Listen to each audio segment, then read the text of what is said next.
Quand le braquage se déroule comme prévu, vous avez ce sentiment de surpuissance.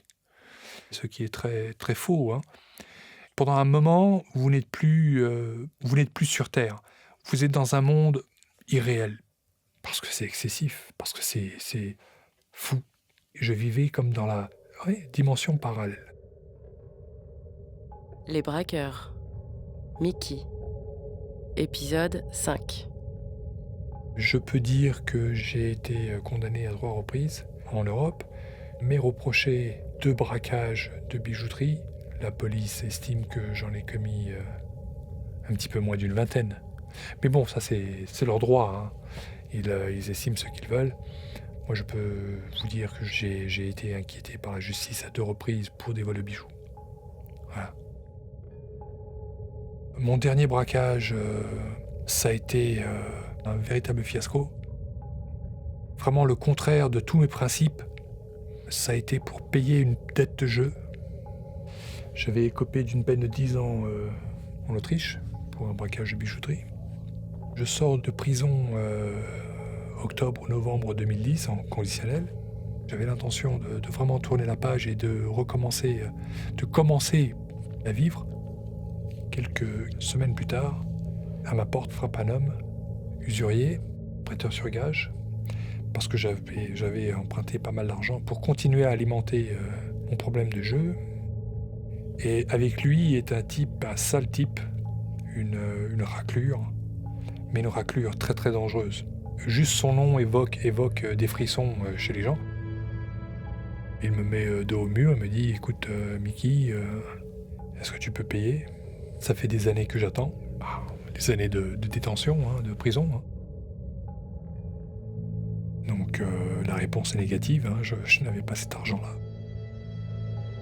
Il me dit « Écoute, j'ai une solution pour toi. » Il me propose un braquage dans une bijouterie en Suisse, avec 3 autres types dans la même situation que moi, qui lui étaient redevables. Je n'avais jamais travaillé, je n'avais jamais commis de braquage avec aucun d'eux. Et de ces 3 types, j'en connaissais qu'un seul. L'affaire a été préparée par l'usurier. Donc il y a eu très très peu de préparation. C'est un truc de folie. J'étais pris à la gorge, comme on dit.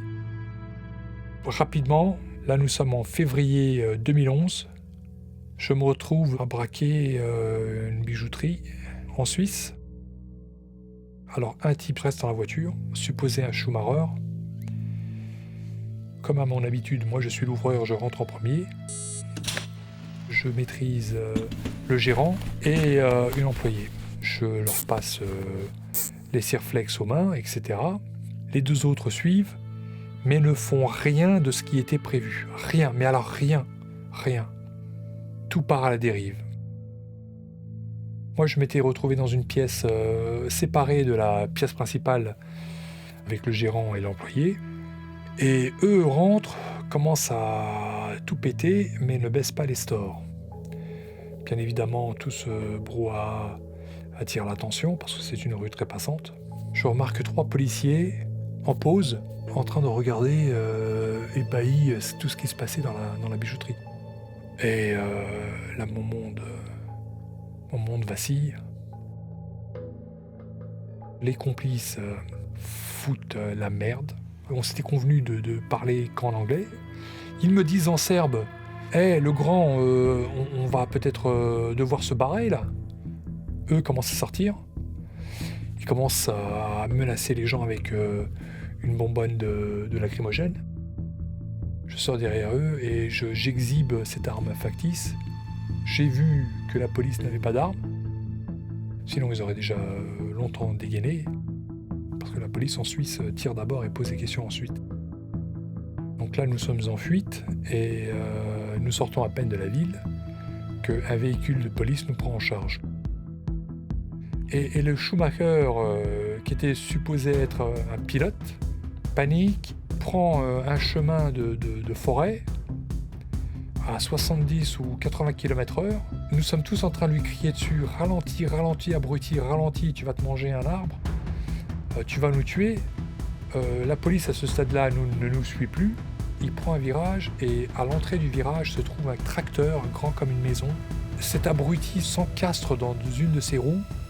Ça a été un arrêt immédiat.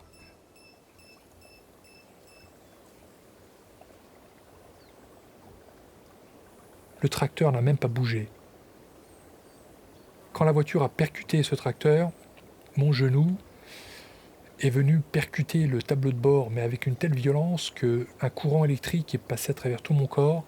Les complices, eux, sortent chacun de son côté et foutent le camp. Je suis sorti et je boitais péniblement jusqu'à la forêt toute proche. Je pouvais suivre les complices à la trace des bijoux qui perdaient derrière eux.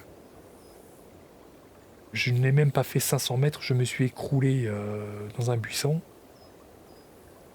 La police a retrouvé 2 complices par la suite et le 4e a été retrouvé. Il essaie de regagner la France, cet abruti, en faisant du stop, alors que déjà le signalement avait été émis sur toutes les radios, etc. Et voilà.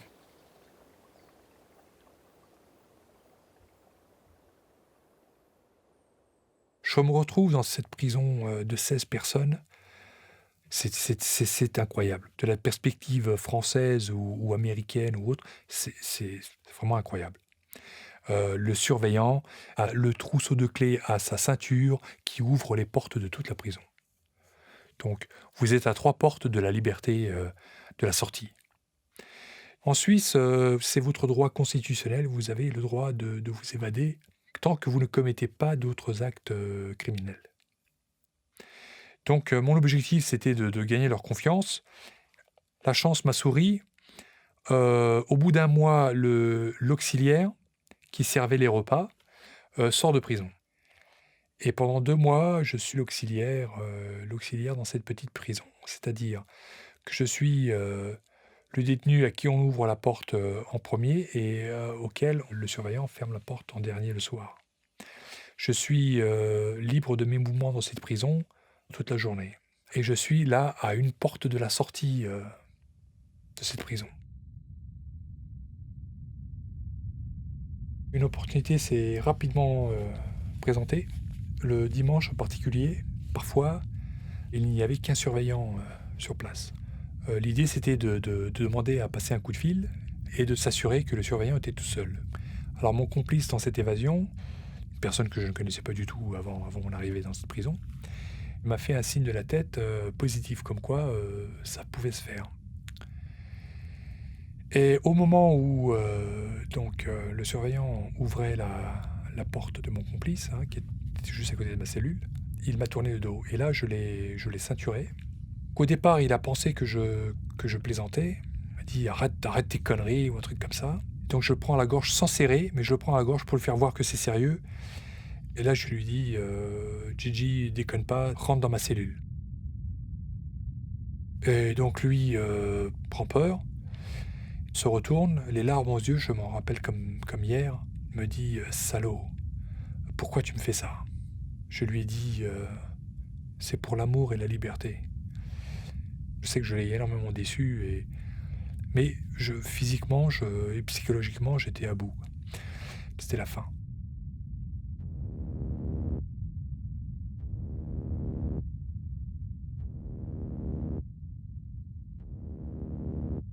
Je n'allais pas commettre d'actes irréparables, je ne suis pas suicidaire, ma foi ne me permet pas de penser comme ça.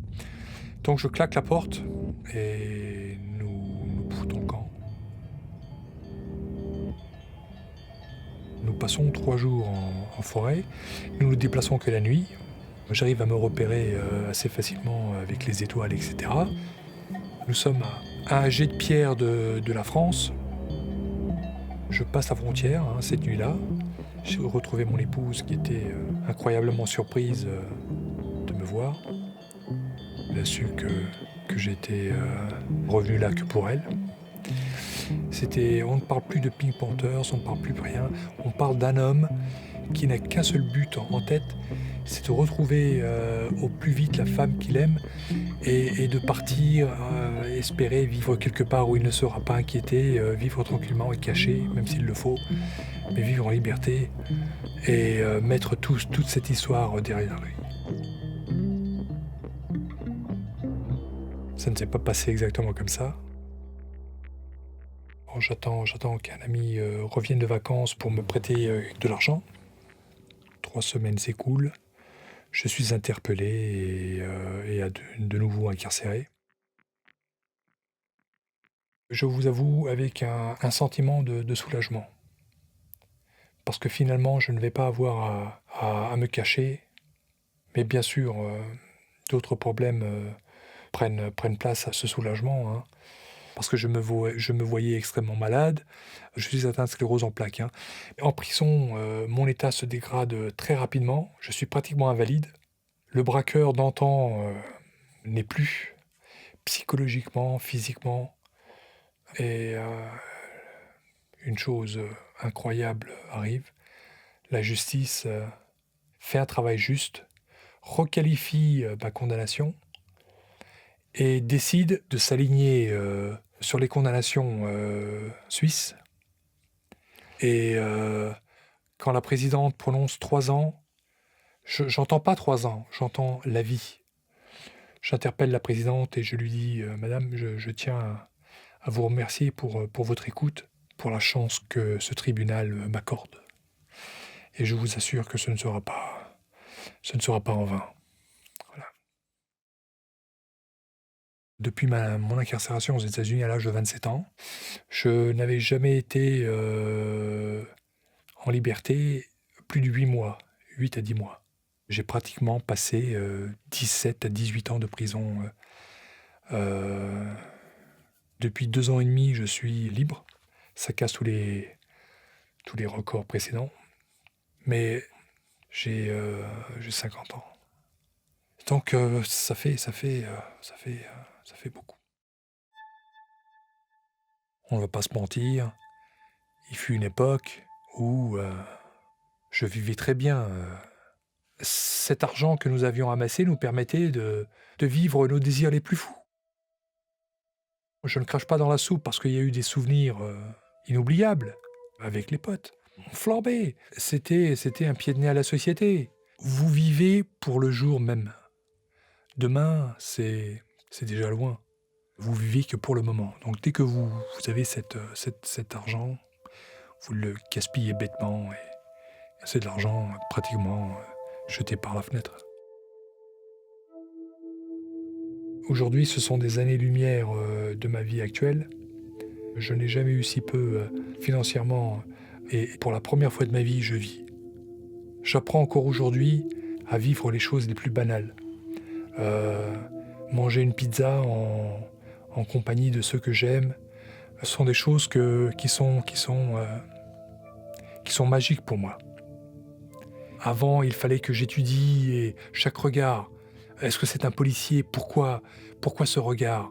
Aujourd'hui, j'ai gâché tellement d'années de ma vie, non seulement de la mienne, allez, qu'importe, la mienne encore, mais la vie de ceux que j'aime aussi, ma première épouse comme ma seconde, mon fils aussi, que je connais aujourd'hui grâce à Skype, parce que lui vit aux États-Unis et est né là-bas, mais il n'a pas eu de père.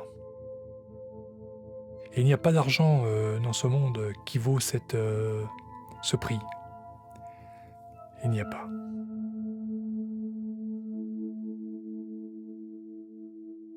arteradio.com